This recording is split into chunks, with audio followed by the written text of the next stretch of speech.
Newcastle, England, 1968, a working-class city shrouded in grey skies and industrial grit. Amidst the terraced houses and smoky chimneys, a storm was brewing. Not a storm of nature, but one born in the heart of a child. Mary Bell, a girl of 10, walked among her peers unnoticed.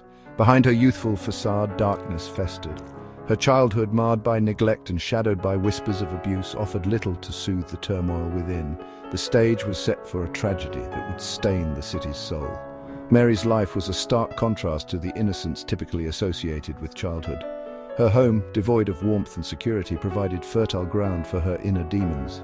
The whispers of her troubled beginnings followed her like a chilling wind. They painted a picture of a child robbed of her innocence, forced to navigate a world ill-equipped to understand her. In this environment, a chilling truth began to emerge. Mary was different. Spring arrived, but a shadow fell upon Newcastle. The unimaginable had happened. A young boy, Martin Brown, lay lifeless. Found in a derelict house, his death was a mystery. The community mourned, searching for answers in the grim whispers of street corners. Little did they suspect the truth. The hand that had snuffed out his young life belonged to a child herself. Weeks later, terror gripped Newcastle again. Brian Howe, another young boy, was found dead. His small body, bearing marks of strangulation and puncture wounds, lay abandoned on a wasteland. This time there was a chilling clue. A broken toy and a pair of scissors lay nearby. The city held its breath. This was not the work of a random act, but of a calculated mind. The hunt intensified, but the perpetrator remained elusive.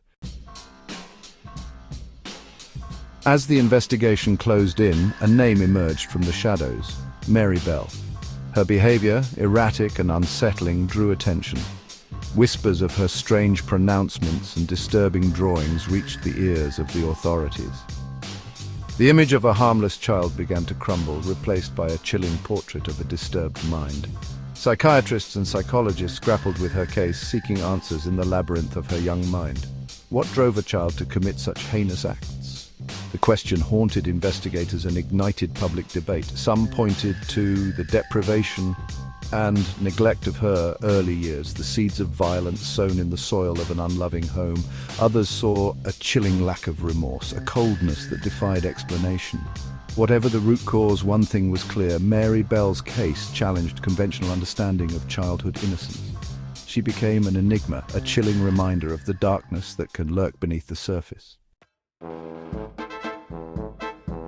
Section 4. Justice and its aftermath. A Life Redefined. The trial of Mary Bell sent shockwaves through Britain.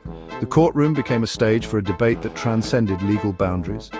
Could a child so young truly comprehend the gravity of her crimes? Was she a product of her environment, or a monster cloaked in childhood innocence? The jury's verdict, manslaughter on the grounds of diminished responsibility, reflected the complex questions her case raised. Sentenced to indefinite detention, Mary Bell began a new chapter in her life. The girl who had once been defined by her crimes was now a ward of the state, her life unfolding within the confines of institutions and under the watchful eyes of authorities. Her story, however, was far from over. The shadow of her past continued to loom, a constant reminder of the two young lives tragically cut short. Section 5. Shifting Sands, Mary Bell, and the face of juvenile crime. Mary Bell's case became a watershed moment in Britain's legal and social history. It sparked debate about the age of criminal responsibility, the treatment of juvenile offenders, and the very nature of evil. The public grappled with the unsettling reality that children, often perceived as symbols of innocence, were capable of unthinkable acts. The echoes of Mary Bell's story reverberated long after the courtroom drama subsided. Her case prompted calls for legal reforms, urging a more nuanced approach to juvenile crime that considered both punishment and rehabilitation. It forced society to confront uncomfortable truths about childhood trauma, neglect, and the potential for darkness to take root in the most unexpected places. Mary Bell, forever linked to the crimes of her youth, became an unwitting catalyst for change. Her case a stark reminder of the complexities of human nature.